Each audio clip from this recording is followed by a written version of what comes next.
Hello my loves, and welcome back to my channel, or welcome to my channel if you are new. Hi, hello, my name is Loey. Welcome to part 2 of the full Dear David story. If you guys have not already watched part 1, I highly recommend that you do that now. This entire video was filmed in one chunk, but it was really long, so I decided to divide it into 2 parts. So here you go. Here is part 2 and the finale of the Dear David story. Tuesday, October 3rd, 2017. It's my last full day in Japan. Thread. The past couple of weeks have been pretty peaceful. I had people taking care of the cats and they say they've been doing fine. This morning I went for a long walk around Sapporo. I never really planned my vacations. I like to wander a lot and see what I find. I came across a statue in a park. I couldn't find out any real information about it online, but it was weird and pretty. I was taking pictures of it from different angles since it's cylindrical. I moved around to one side and almost dropped my phone at what I saw. It felt too similar to be a coincidence. I felt dizzy staring up at it. This kid with a dented head. I don't know, maybe I'm overreacting. Maybe this is nothing. It doesn't feel like nothing. Anyway, I have to pack for my flight home in the morning. It'll be good to see the cats again at least. Thursday, October 5th, 2017. I made it home safely. The cats are fine, if a little more talkative than usual. Saturday, October 14th, 2017. Weird things have been happening with the electricity in my apartment this week.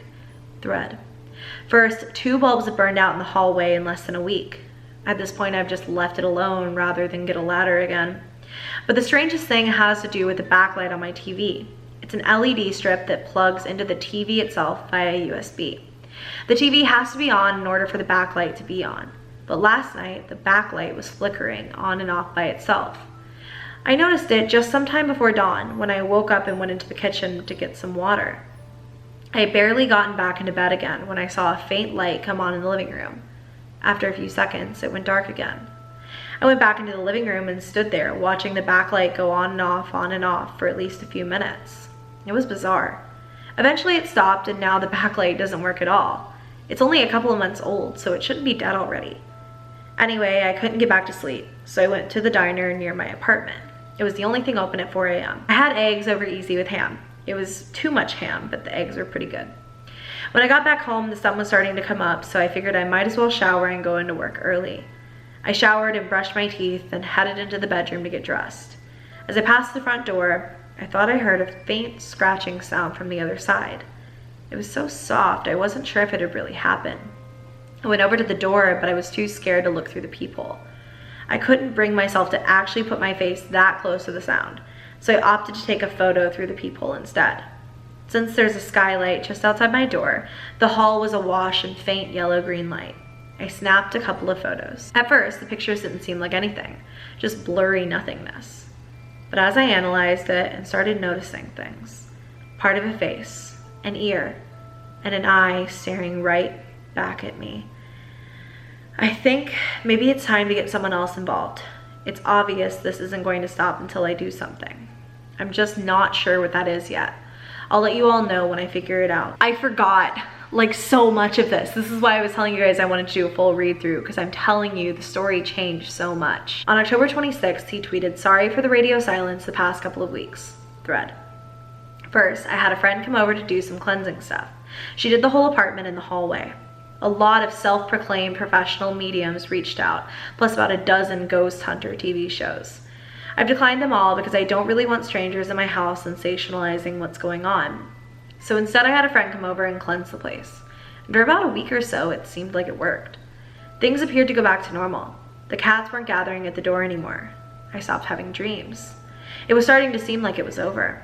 Then, one morning last week, I was walking to work and passed the shuttered warehouse as usual. This time, all the metal doors were wide open, sunlight pouring in. The warehouse was still mostly empty, except for one thing. There was a hearse parked near the back wall. The warehouse had been closed for over 2 months. I have no idea why it was open that day. Nobody was around. It was weird, but I tried not to think about it. It's not all that strange to see a hearse, I guess. Like, they have to park somewhere. I tried to put it out of my mind, and the next several days were uneventful. But something else happened last night. It was around 11 or so, and I was watching TV on the couch. I went into the dining room to get a drink from the fridge, and I noticed both the cats sitting by the far window, staring at it. The window looks out onto the roof of the business next door. I glanced out of the window, but I didn't see anything. I figured that maybe there was a mouse in the wall or something. I shrugged and grabbed a beer from the fridge. As I went into the kitchen to get a bottle opener, I noticed something. There was a window in the kitchen which looks out onto the same roof, and someone was standing on the roof staring at me.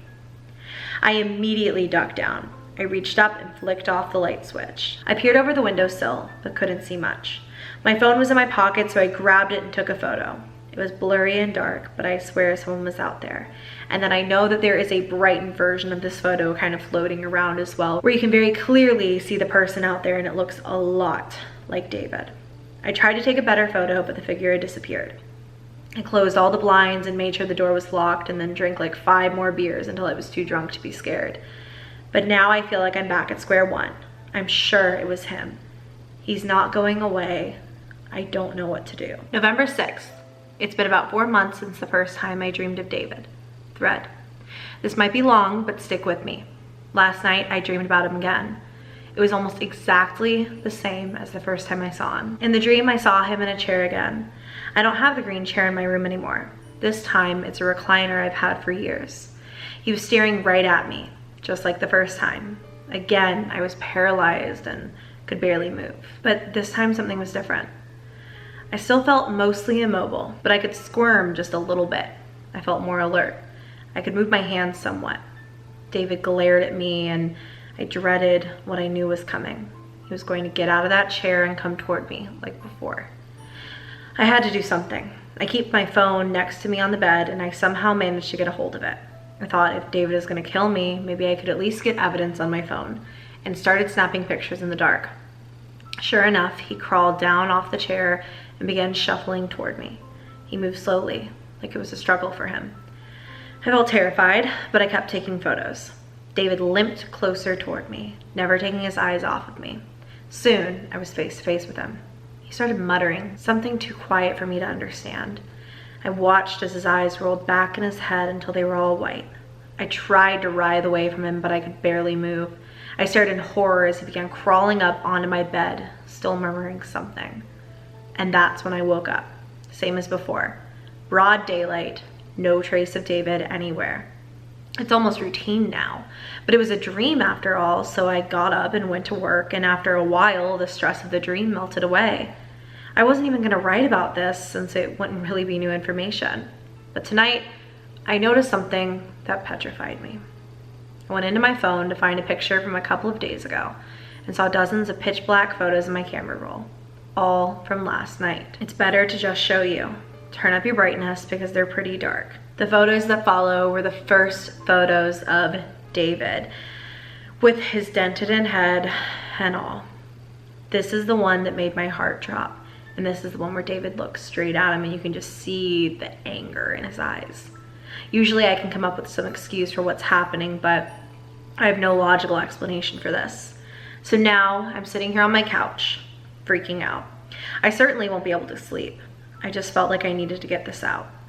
As you can see, the updates at this point are kind of becoming fewer and far between. We're starting to follow that 11, 12-day cycle.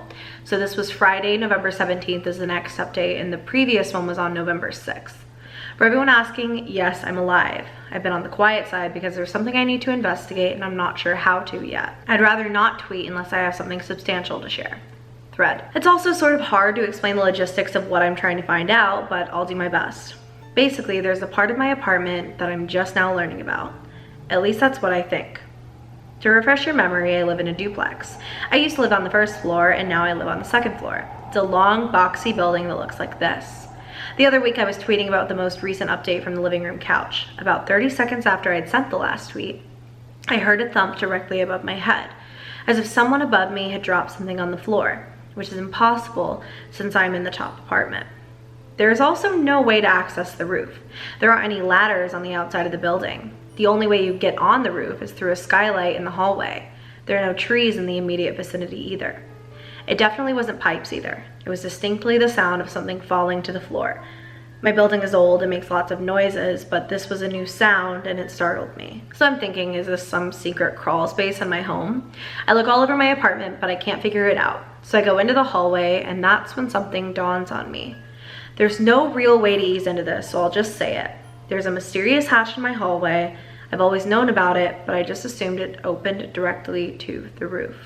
It's really high above the stairs, so I always figured it was impossible to access without some sort of fancy professional ladder. I took this video so you can see how high it is.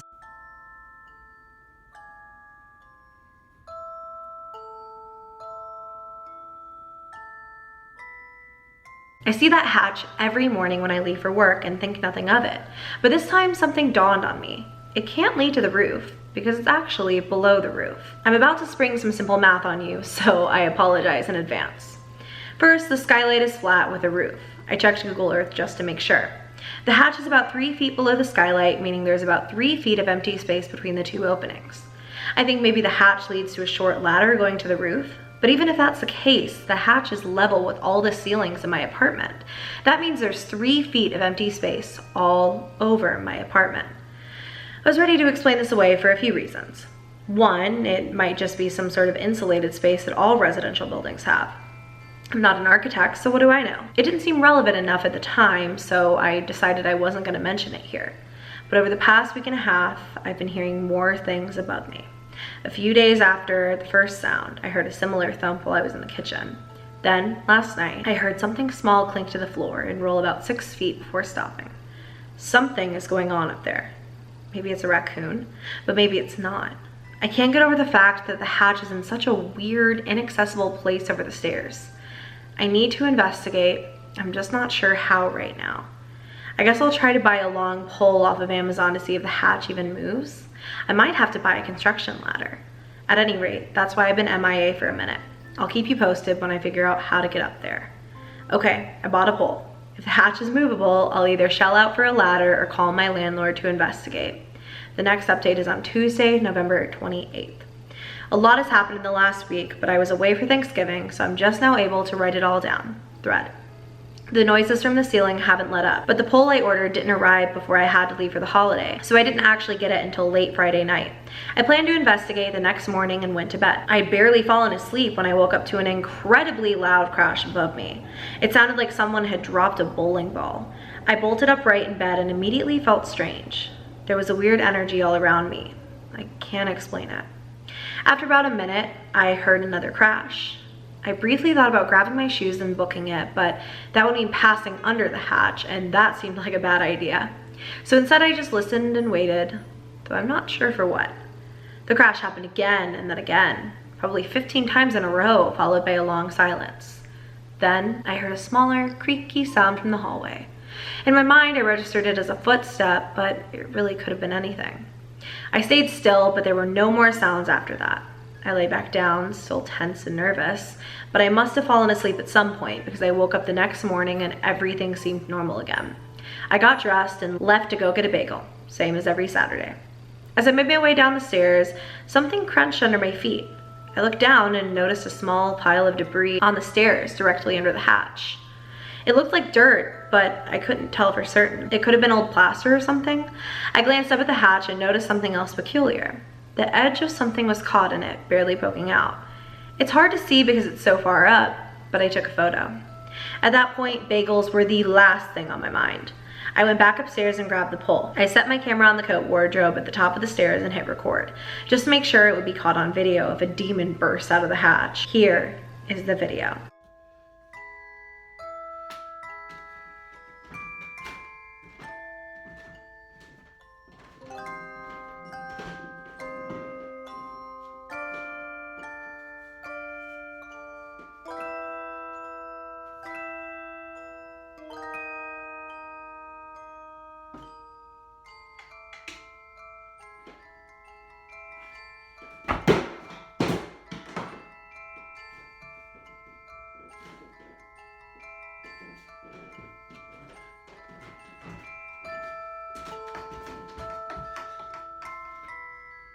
I jumped out of the way and practically fell down the stairs trying to dodge whatever it was that fell. At first I thought it was a dead squirrel, which honestly would explain a lot. It hit the steps and bounced down to the first floor. I went upstairs to get my phone and collapsed the pole, since it's so long and unwieldy, then went back downstairs to investigate the object that fell. At first I wasn't even sure what it was. It was a dingy, faded black. I picked it up and realized what it was. was a small leather shoe. I hustled back downstairs and texted my landlord. I told him I thought there was something in the crawl space and asked if he could investigate. He said he'd come back later with a ladder and check it out. A few hours later, my landlord was on a ladder, shining a flashlight into the crawl space. I stared up at him, half expecting something to grab him and yank him into the darkness. He angled his flashlight all around and finally sang, "There's nothing up here." But then he was like, "Oh wait." I watched as he reached into the emptiness with his free arm, and when he pulled it back, he had something small and round in his hand. He climbed down the ladder and handed it to me. Again, I wasn't quite sure what I was looking at. It was smooth and shiny, and at first I thought it was an old piece of candy, but it was too cold and too heavy to be candy. After a second, I realized it was a marble. It was so worn that it hadn't registered as a marble at first. Its shape was also sort of weird, with a little bump on one end. My landlord seemed unbothered for the most part. Okay, dude. And he told me to call him if I heard anything else. I went inside and headed to my office to see if I could figure anything out about this marble that somehow made its way into my ceiling. I had nothing to go on, and in short, I didn't really learn much. But I did figure out the bump on the marble, I think. Apparently in the early 1900s, they made marbles by hand and cut them with big metal scissors, which would probably mean the marble is really old. Anyway, I have a decrepit old shoe and a marble sitting on my dresser. I guess this is the new normal.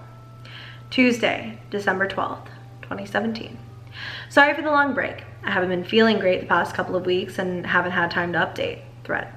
There also wasn't much to say for the most part. I wasn't sleeping well and I was having weird dreams, but they were vague and hard to describe. I'm sleepy all day long and I've been getting sudden bouts of dizziness. I wanted to save a lot of my thoughts about the story kind of towards the end, but I do think it's interesting that right around now, he's starting to feel really strange and really dizzy. And it kind of seems like it's just around now when David's really starting to like move in, if that makes any sense. I chalked it up to always having earbuds crammed in and made a mental note to get my ears checked. Other than that, things are pretty quiet. I sort of fooled myself into thinking that finding those items in the attic somehow ended all of this. Not that that would make much sense. But last week, something started to happen. Late on Wednesday, I woke up with a start and felt something strange, like something had just been watching me.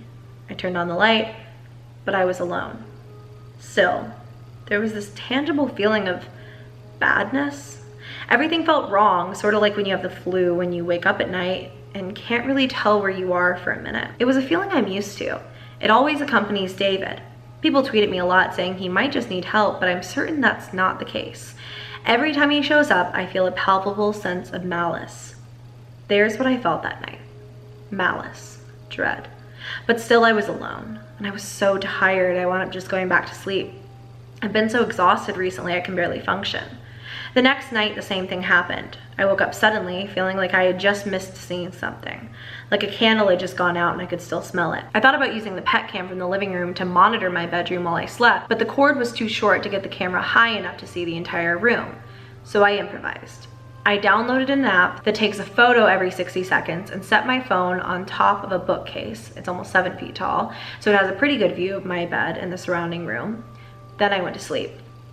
Just like before, I jolted awake hours later, feeling the same unease. I turned on the light and hurried out of bed to get my phone from the bookcase. There were probably 350 photos to scroll through. The vast majority of them were me sleeping in an empty room. It's sort of dark, but you can see me sleeping. I'd left a couple of nightlights on just in case anything showed up, but for the first 100 photos or so, it was just me in an empty room. Then, suddenly, he was there, standing on the chair at the foot of the bed, staring at me. In the next photo from a minute later, he seems to be staring straight up at the ceiling, just staring. Then he appears to collapse on the chair. The next dozen photos are all the same. He's completely lifeless. At first I thought he was dead, which obviously doesn't make any sense. I looked over at the chair, half expecting him to still be there, but it was empty. But then in the next photo, he's gone. The room is totally empty again. He's gone in the next several photos too. I figured maybe that was it, but I kept swiping through the photos. About 15 photos later, he was back, standing next to the bed. It was just like the last time that I saw him. That's when my heart started to race. I didn't want to look at the rest of the photos, but I knew I had to. I swiped the next photo and my heart sank into my stomach.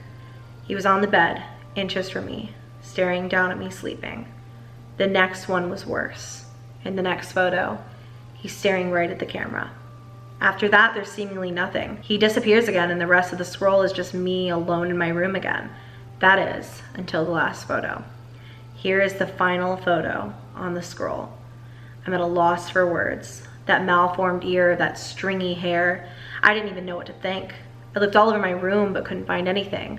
And honestly, I've been so exhausted, I didn't know how to process it. Even now, all I want to do is just go to sleep. Now, this is where the Storify ends. This is where Adam stopped adding tweets to the story link that he currently has pinned on his profile and has for a really, really long time. So I think that this could kind of go in a few different directions. And of course, like I said, I want to save a lot of my thoughts for the end, but this could go in the direction of maybe he forgot about it, maybe it didn't make any sense for him to keep updating it, or maybe this is kind of where Adam left. He said that all he wanted to do was just sleep. And then after that, his Storify, his story of David, was never updated again. Of course, it went on Twitter, but I do think that every little part of this story is significant and everything really does matter. On December 20th, he said, "Hey everyone, I'll be gone for the next week, visiting family back home in Montana for the holidays. It'll be nice to get away from all of this for a bit. Thanks for everyone's kind words lately. I'll see you when I get back." Then, on January the 2nd, 2018, he said, "So I've been away from the city for a couple of weeks." Thread.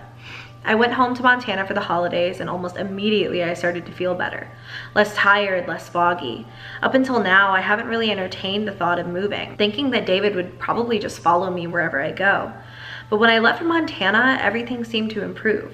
Like maybe David wouldn't follow me after all. Maybe he was tied to the house, not me. Being home felt safer and I managed to relax a little bit. I even started browsing listings for new apartments back in New York. The last thing I want to do is move in the middle of winter, but after the past few months, it seemed like it might be worth it. I felt like there was a way out. But after a few days, I started to feel strange again. One night, I got up to go to the bathroom, and as I stood there in the dark, I couldn't help feeling like there was something moving outside the bedroom window. The bathroom looks out into the backyard, and it was pitch black. I could barely see anything, but it's Montana and there are animals passing through all the time. Sure enough, in the morning, I found animal tracks through the snow. I don't know the specific animal. Deer? Elk? The next night, the same thing happened. I got up in the middle of the night and thought I saw movement in the blackness outside. This time, I stood at the window and gazed out, straining my eyes to see, waiting for them to adjust to the night. For a long time, I stared out into the snowy darkness, but I couldn't see any movement. Then, just as I was about to turn away, I saw something lurch off to the right and disappear from view. Again, it was too dark to make out the animal, but it could have been anything. Maybe a coyote or something? In the morning, as I was getting out of the shower, I glanced out the window and noticed tracks behind the garage. I couldn't tell what they were from the bathroom, so I got dressed, put on my coat, and went outside. When I got up close, my heart practically stopped. They weren't tracks. They were footprints. Really small footprints. I followed them across the backyard, but they disappeared into the ditch out back. I stood there in the snow, not knowing what to do. What could I do? Call the cops and tell them I found footprints in the snow? The last couple of nights, I was too scared to leave my room. If it had been David out there in the snow, it meant that he could follow me anywhere. No matter where I moved, he could find me. I felt helpless. I flew back to New York the day after Christmas. Back in my apartment, it seemed like I was at square one yet again. I've tried everything I can think of. I've staged my apartment, I've hired a medium, nothing has worked.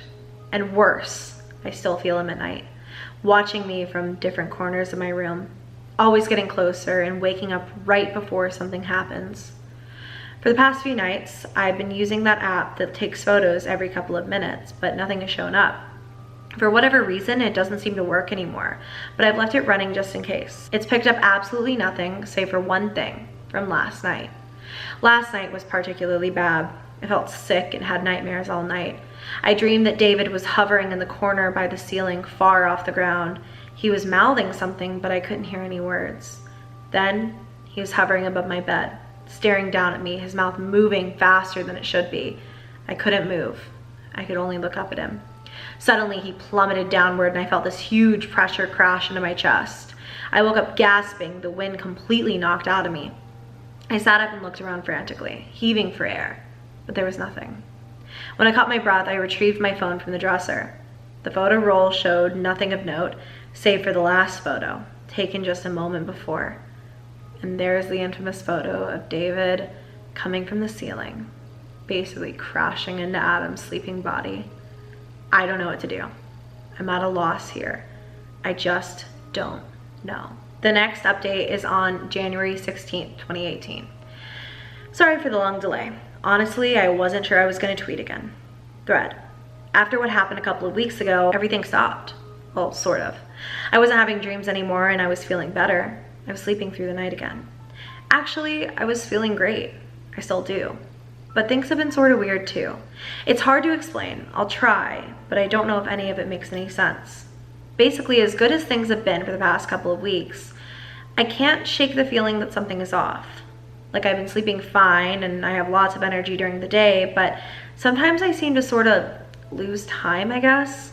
Like I'll look up at the clock and realize a whole hour has gone by and I don't remember any of it. Or I'll mishear someone and ask them to repeat what they said, but they'll say they didn't say anything. Little stuff like that. But after what I've been through, it's not that big of a deal. Despite all that, I felt ready to put it behind me. So on Sunday, I opened Twitter, intending to update you all that it was over, or at least I thought so. I just want things to go back to the way they were, and it seemed like they had. I was writing something to that effect when I noticed I had way more notifications than usual. I swiped to my mentions and saw that everyone was tweeting to me about something I posted on my Instagram story the day before, saying they saw something weird. The stories are expired now, but I have screenshots and I don't know how to explain it. Long story short, I went to brunch on Saturday with a friend.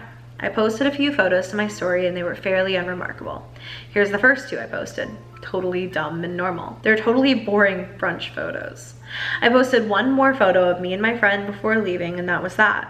But the next day I had a zillion messages about the third photo that I had posted. People had taken screenshots and sent them to me. This is what somehow got uploaded to my Instagram story. I have no clue what happened. It looked perfectly fine on my phone when I uploaded it. I'd say it was just a glitch, but I can't make sense of what's happening with my face. Maybe I can. I know what it looks like, what it probably is, but I don't know if I care anymore. I really just want things to be normal again. Things feel normal enough right now. I don't know. I guess I'll keep you updated if something else happens. This is when things started getting strange. The first strange thing being this video posted with no explanation of his cat meowing at something off camera, looking petrified.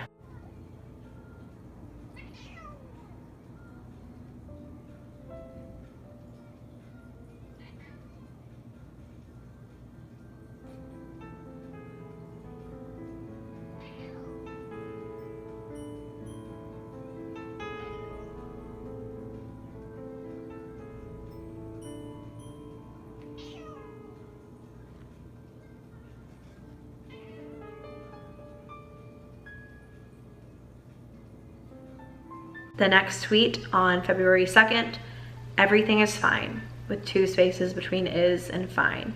But as you can probably tell up till this point, he's an incredible writer and has never made a mistake like that. Then, on February the 6th, without ever acknowledging that, some of you already know this, but I thought I should make a short update on Twitter about it. A little over a month ago, I made the difficult decision to leave my full-time job after 4 years with the company. It wasn't an easy choice, but it just became too difficult to focus on everything, and I decided it was time to turn my attention toward personal projects. I'm nervous about what the future holds, but I feel good. Again, I don't think I noticed this last time. Maybe I did, but 2 spaces between feel and good. I know big things are coming. Please don't worry about me. I'm okay, and everything will be like it was before. Another video of his cat meowing at the door and freaking out over nothing with no context.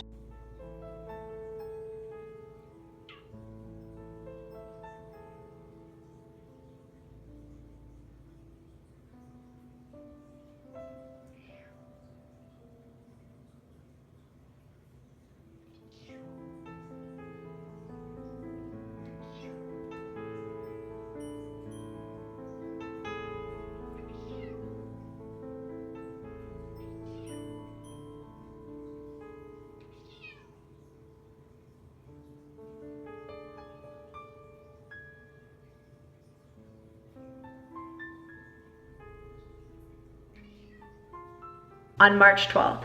For everyone asking if I'm alive, I'm doing okay. It's been pretty quiet around here lately and I've been trying to focus on work. Of course, I'll keep you updated if anything strange happens. But for now, I'm staying busy with drawing and other projects. Hannah Moses replies to him, we just want answers is all. He says, you'll get them. People begin telling him, of course, you know, if you're done with Dear David, like, let us know. I'm not just going to start inventing stuff to keep a steady flow of updates. I promise I'll keep you informed, but if you're only here for David tweets, I don't know what to tell you. I've had this account for 8 years. Jessica Robinson says, do you at least have a statement about the creepy videos / tweets that seem to be not authored by you? He replies with, I've avoided speaking on that because I don't have an explanation for it. I wish I did, but they're just as confusing to me. And there you have it, friends. That's where Dear David ends for now. And that's where Dear David has sat for about a month. Those updates have been fewer and far between since the new year, and there it is. There are thoughts that I immediately have while rereading this story. Number one is that it just changed so much in the beginning.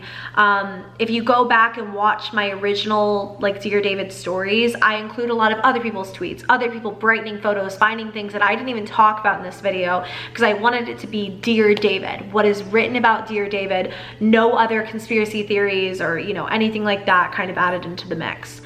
But now it just progressed so fast, but also so slowly over time with like misty things that just looked like faces to suddenly David was in the room with him. And one thing that I realized I never really focused on before was the fact that his upstairs neighbor had moved out. If you guys know a lot about New York, most apartments, people keep them for long periods of time because New York rent skyrockets and skyrockets and skyrockets. And I say this from experience as someone who about a year or so ago didn't know if they were gonna move to LA or move to New York, that I really weighed out the options for both. In New York, a lot of the times apartments have what's called rent control. That's kind of a thing in LA as well, where my manager currently has an apartment about as big as mine and pays about like a fifth of what I do because he's had his apartment for so long. Same thing in New York. People keep their apartments because rent kind of stays the same or can only fluctuate so much because of rent control laws. So it's weird that he had a neighbor upstairs that he's clearly had for a long time, because I think he's been in this apartment for a long time, that moved out so abruptly in the middle of all of this, in the middle of David. We never really heard if that upstairs neighbor was ever experiencing anything. And just the fact that, you know, things really started escalating when he moved into that upstairs apartment, that's not really something I ever thought about before. Was that neighbor experiencing anything? Or did we even know that the neighbor really moved out? Did something happen to the neighbor? Did the neighbor have a child? Like, all of this kind of starts working together and you sort of open yourself up to a realm of possibilities you never did before. Another thing that I thought about was in one of his dreams, he talks about, and it's one of the creepiest parts of this entire story, he talks about the dream where he had the severed head beside him and he screams, "What happened to you?" The second question to Dear David was, what happened? What happened in the store? And then Dear David said the shelf had been pushed on him. Whereas in this dream, he dreams about that severed head beside him and he screams, "What happened to you?" The head responds with, "It feels good." I don't know, just weird things like that I never necessarily noticed in the past, you know? I think it's interesting that the Storify ended at a certain point. It kind of was right around that point that David really started taking over and seemingly moved in, if that even makes any sense. We saw the pictures of David hovering over him. We saw these, you know, images of David near him, and then suddenly, like, where was David? We were getting all of these photos of him. Where is he now?